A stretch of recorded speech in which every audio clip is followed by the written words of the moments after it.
umaga po sa inyong lahat. Ito po yung aking ibobonsai. Ayan, kasi ito po yung mahaba na po talaga yung kanyang mga sanga.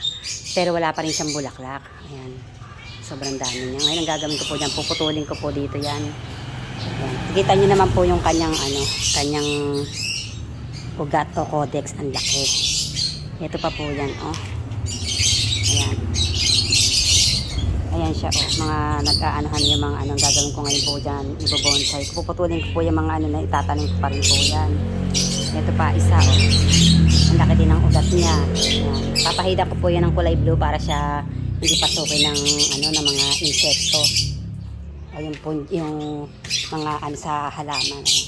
Kikita niya, apakalaki, oh. Puputulin ko po yung mga sanga niyan. Ibobonsai ko. Ayan, ayun, ito pa po yung isa, oh. Ayan siya. Yan ang aking pinagkakabisihan po ngayon. Lalagay ko po dun sa aming rest house. Ito pa yung isa. Ang laki, oh. Kita niyo po yan. Super laki po yan, oh. Ito yung sinasabi ko sa inyo na sobrang haba na ng kanyang pero walang bulaklak. Ayan. Parang wala siyang kwenta pagka ganyan. Ang gagawin ko po dyan, dito ko po siya tatabasin. Sa yung mga magulang para pag po tumubo po ito yung ibang mga susupling na panibago.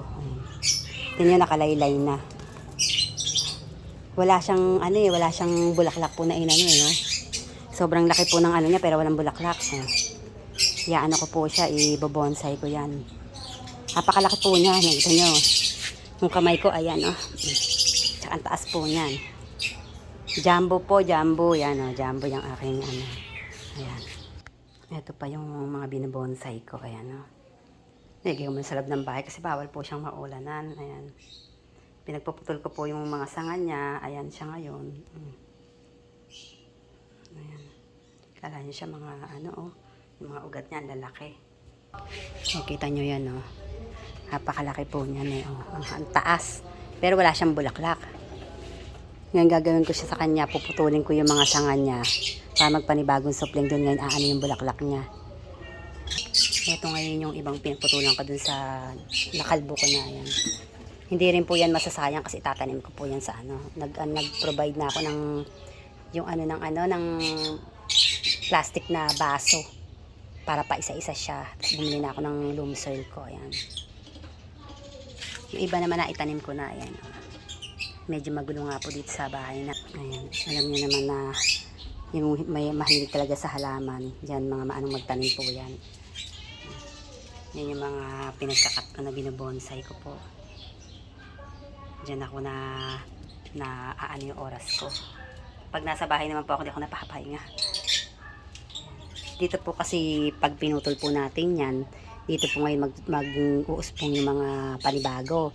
Kung makikita nyo sa isang ganito, isang lang po siya, isang sanga, isang tubo. Ngayon, pagka yan ngayon pinutol natin, dadami ngayon yan dito. Magiging 2, 3, ganon. Dadami po yan. Kaya itong mga sanga na to lalago, pag may bagong bulaklak naman po yun. Kaya po yung iba talaga pinuputol po talaga, hindi nanghihinay. Ako hindi po ako nanghihinay magputol. Kagaya po nito, napakalaki po yan, oh. Hindi ako nanghihinayang na putulin kasi alam kong pagka naputol ko po yan, may panibagong mas healthy na tutubo. Nakita niyo po yan, oh. Tatanggalan ko po yan ng mga itatanim ko, gagawin ko po yung kagaya ng pinakataksan yung tinabas ko, pero itatanim ko pa rin siya. Tingnan mo, nakabula-bulaklak, eh. Oh. Super laki siya pero wala siyang bulaklak. Napag-aralan ko naman po kung paano yan anuhin. Mahirap po kasi tayong kasi pera din po ang pinambili natin dyan, eh. Ayan. Kasi tingnan nyo, wala nang kawawaan. Ayan. Ito kahit dito ko po siya tabasin. Ayan. Tingnan nyo, nakapaling na yung pangit na siyang tingnan. Ayan siya. Thank you po. Pinakita ko lang sa inyo yung aking mga bagong ibobonsai. Thank you. Magandang umaga. Ito po ademium po yan. Tapos kalachuchi o desert rose. Yan po ang tawag sa kanila. Thank you.